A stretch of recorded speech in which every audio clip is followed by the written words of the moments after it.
I decided to end my marriage because I thought my husband, who was having money problems, wasn't worth much. But everything changed on a business trip when he suddenly told me he not only wanted a divorce but was also marrying someone else. He accused me of only marrying him for his money and wanted me to give up any claim to our property. Facing my cold husband, who had never really respected me since we got married, caused him to fall apart and hit rock bottom. I'm Karen, 35 years old, raised by my single mom since my dad died when I was in kindergarten. Despite our financial struggles, we were happy as a family of 3. Even as an adult with a good job, I kept my thrifty habits from childhood. I married John, a rich man I met through a friend, attracted by his kindness and the wealthy life he offered. But after we got married, we clashed over money and traditional gender roles. While John wanted a traditional family setup, I was focused on my career and being financially independent. Before we got married, John wanted me to stay at home and take care of the household, assuming I'd be happy with traditional roles. I told him I wanted to keep working until we had kids, pointing out the financial advantages. He eventually agreed, but managing both work and chores at home turned out to be really hard. Even though I worked full-time, most of my day was spent on household duties, leaving little time for us as a couple. Meanwhile, John took on the traditional husband role but didn't help out with any household tasks. While he saw how busy I was, he mostly just relaxed after work and enjoyed dinner. As time went on, juggling work and home life started to strain our relationship, making me wonder if this was what marriage was really supposed to be like. Despite all my efforts, I was afraid to speak up about my unhappiness because I worried John might insist I quit my job. Even though he didn't help with household chores, I hoped that having children would improve our relationship. Sadly, we had grown distant, and I started to doubt if we could even have a family together. Feeling anxious about this, I finally brought it up with John. "Hey, don't you think we should start thinking about having kids?" I asked. "Kids, you seem pretty energetic for someone who's exhausted from work and chores," he replied. "It's not about that. I really want to have children. We haven't been married that long, but I'm already over 30. Women have a limited time to have kids, and it's getting harder for me to get pregnant as I get older. It's almost too late. But we don't really need kids. If we have one, you'll expect me to help out, right? I'm busy with work, and I won't be able to help with raising a child." It's odd to say you won't help with raising our child even before they're born, don't you think? I'm prepared to raise them on my own, but shouldn't you at least want to help? It's your child too. Raising kids is your responsibility. I work to support the family, so I won't be involved in raising them. You'll just complain that I don't help and make me out to be the bad guy. Maybe you've grown up thinking you have to have lots of kids because of being poor, but we're not poor. We don't need kids. End of discussion. With that, John abruptly ended the conversation and went to his room alone. In the living room, tears streamed down my face. Not only was my wish for children rejected, but my upbringing was also ridiculed. After that incident, our relationship quickly deteriorated. We hardly communicated, and the idea of having children seemed even further away as I continued to handle big projects at work while managing everything at home. I found myself growing more distant from John. One day, when I told him about an upcoming business trip, he surprisingly wished me well and hinted at a big surprise when I returned. Despite my feelings of giving up on him, his kindness and smile made me waver. But when I got home, my faint hope was shattered. The front door wouldn't open. John revealed the first surprise. He had changed the locks. The second surprise was even more shocking. He told me he had filed for divorce, claiming he had forged my signature with a friend as a witness. He handed me a document to sign, giving up my rights to our property. I protested his false accusations and insisted we both renounce our property rights publicly. John stubbornly refused and redrafted the document on his computer, sparking a tense argument. As I left the house, he insulted me for being poor and threatened to throw away my things. A few days later, John panicked and called me. "Why are you saying I didn't do anything? What's going on?" I asked. "I've been told to leave the apartment," he said. "You were still living there. That's not allowed. It's a new month. You're trespassing." "Trespassing? But it's my house." "Are you okay? Did you forget it was a company apartment I rented? I was the leaseholder, so naturally, you can't live there anymore." "That's ridiculous. How could you do this? I can't believe you didn't know." "I'm not the one who should be accused of acting alone here. Didn't I tell you that you can't just change the locks on a rented apartment? It's my house. I can change the locks if I want." "Didn't you hear me? It was my lease, not yours. Even if you were the leaseholder, the apartment manager is the owner. You can't change the locks without informing them." "Is that so? Also, I ended the lease while you were changing the locks. I was allowed to stay there until this month. I was planning to come back, but now you've unlawfully altered someone else's property, which could be considered criminal damage." "Wait, why did you end it so early? Criminal damage? Is that why the police are at the front door now?" "I'm too scared to open it," he confessed. "Don't worry, it's probably not about trespassing or criminal damage. It's best to talk to them and find out. Why would the police be here? Because I reported you for filing the divorce papers yourself. It seems you've committed crimes like forgery and using a private document fraudulently. Divorce papers can be filed by one person, but only if both parties agree and personally sign them. Since John forged my signature and the witness, it's clearly a crime. He seemed unaware of the severity of his actions, so I pressed on. So the divorce papers you submitted are invalid, and your marriage to Susan can't happen either. How do you know about Susan? Did you think I wouldn't find out? I hired a private detective agency to thoroughly investigate your affair with Susan. It was challenging to manage during a busy time at work. You even had a lavish wedding ceremony while I was supposedly on a business trip. Wait, your business trip was a lie? Yes, I took time off work, despite being busy, to gather evidence and prepare documents. I knew about you bringing Susan home. It would have been impossible to do all this while working. After I revealed everything, John was speechless and sounded upset, even over the phone. Then he pleaded with me, "Please don't tell Susan." I'm divorced? Why would I? There's no truth to that. Really? Thank you. Are you misunderstanding something? When did you think we got divorced? That fake divorce paper is invalid. Legally, you're still my husband, not divorced. What? So because you committed adultery, legally Susan owes compensation as my husband. I sent the demand for repayment to her house yesterday by express delivery. She didn't know you were married, right? I can't withdraw the claim now. I know Susan believed you were single, but I still sent the demand deliberately. Susan hasn't contacted me yet, so maybe she hasn't received the letter. It should arrive soon. Should you be on the phone with me when you also have to deal with the police? You're busy. I'll ignore the police. I won't be arrested. I'm going to Susan's house now to get the letter back before she or her family can accept it. Then he hung up. He probably went straight to Susan's house to wait for the postman at the front door. I knew it would be pointless because the letter was sent as registered mail to Susan only. Even if he waited for the postman, he wouldn't be able to receive it. A few hours later, John called me, sounding dejected. He recounted an incident with the postman. I'm here to pick up that envelope. Who are you? You don't live here, do you? I practically live here since I'm married. I have the right to get the mail. I understand, but I can't give you this envelope. It's registered mail meant only for Susan. What? Just give it to me. No, I can't do that. If you really want it, you should ask Susan for permission. What's happening here?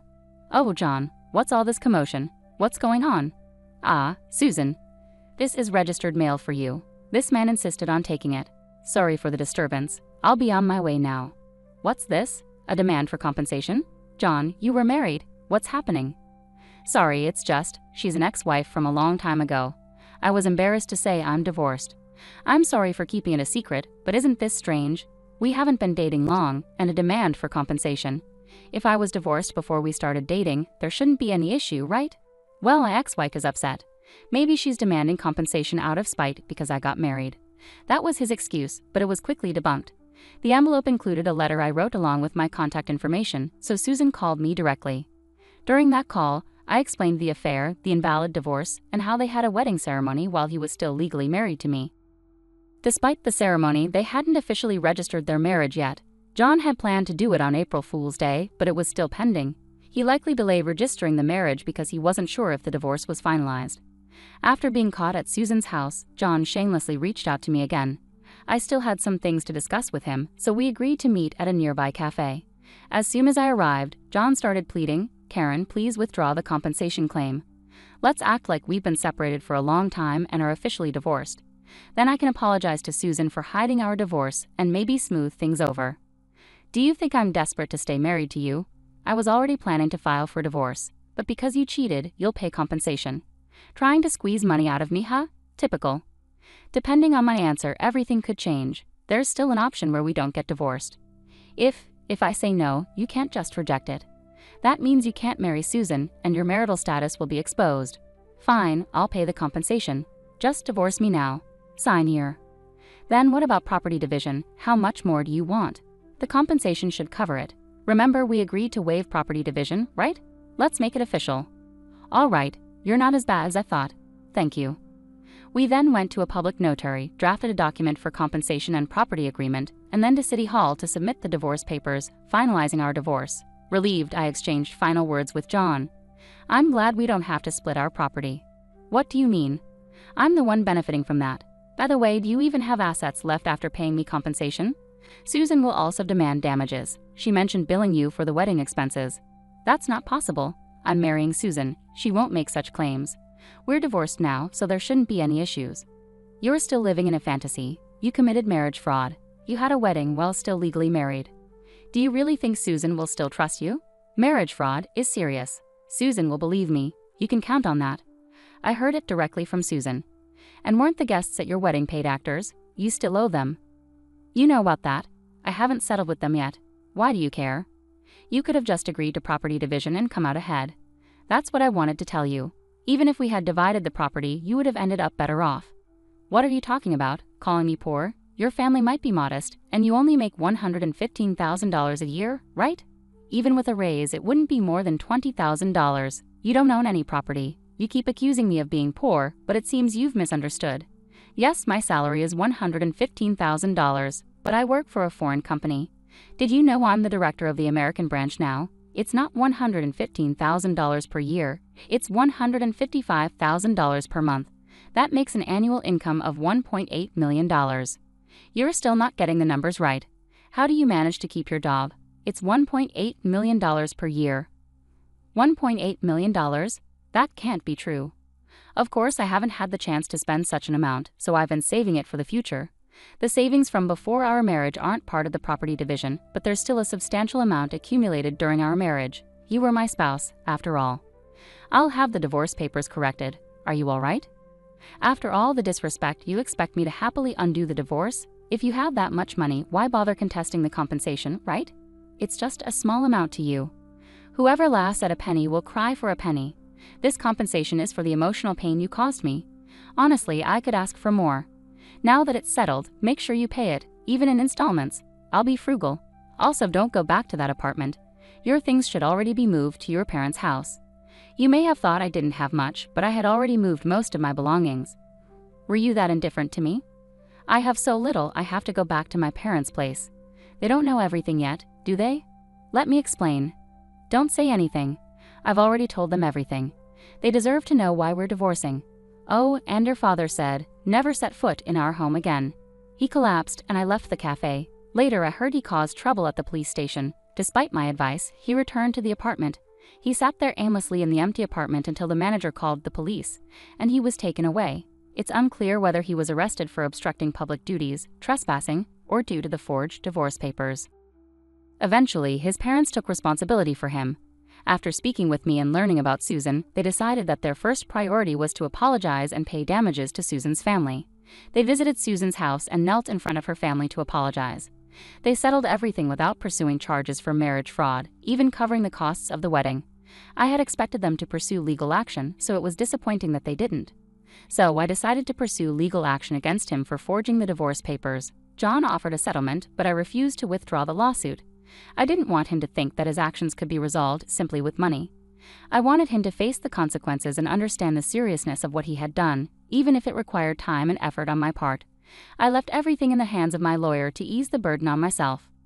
Although it took time, John was exposed for his actions and the marriage fraud. He couldn't continue working at his company after being detained by the police and subsequently going absent without leave, leading to his eventual termination. He ended up living with his parents, working long hours at a relative's construction company. His father took control of his earnings, leaving him with very little income. I had expected his parents to support him, but they were stricter than I imagined. They paid the compensation I was owed and settled with Susan's family, planning to make John work tirelessly until he repaid everything. He lived in a makeshift accommodation without electricity, receiving only $5 per day for food, which was deducted from his earnings. Their intention was to pressure him until he paid off his debts, and then they planned to push him out, a harsh consequence after years of relative comfort. After the divorce was finalized, I was offered a position at our head office abroad, so I moved overseas. I had concerns that John might try to reach out for help or harbor resentment, but moving abroad eased those worries. Initially, I thought work would be my focus for a while, but soon I found a new relationship. I'm now dating a foreign executive from our head office, and I'm pregnant with plans to marry soon. I've been open with him about my past and my ex-husband, and he's been understanding and supportive. I'll be taking maternity leave soon and intend to return to work, with his full support. He's eager to take paternity leave and co-parent, which reflects a different cultural perspective. After enduring torment from my ex-husband, I finally feel like I'm achieving genuine happiness and confidence in building the family I've always dreamed of. Many people suffer due to selfish spouses, and while divorce isn't always the ideal solution, enduring in silence isn't virtuous either. It's crucial to understand that honest discussions can lead to resolutions, and sometimes divorce becomes the necessary path forward.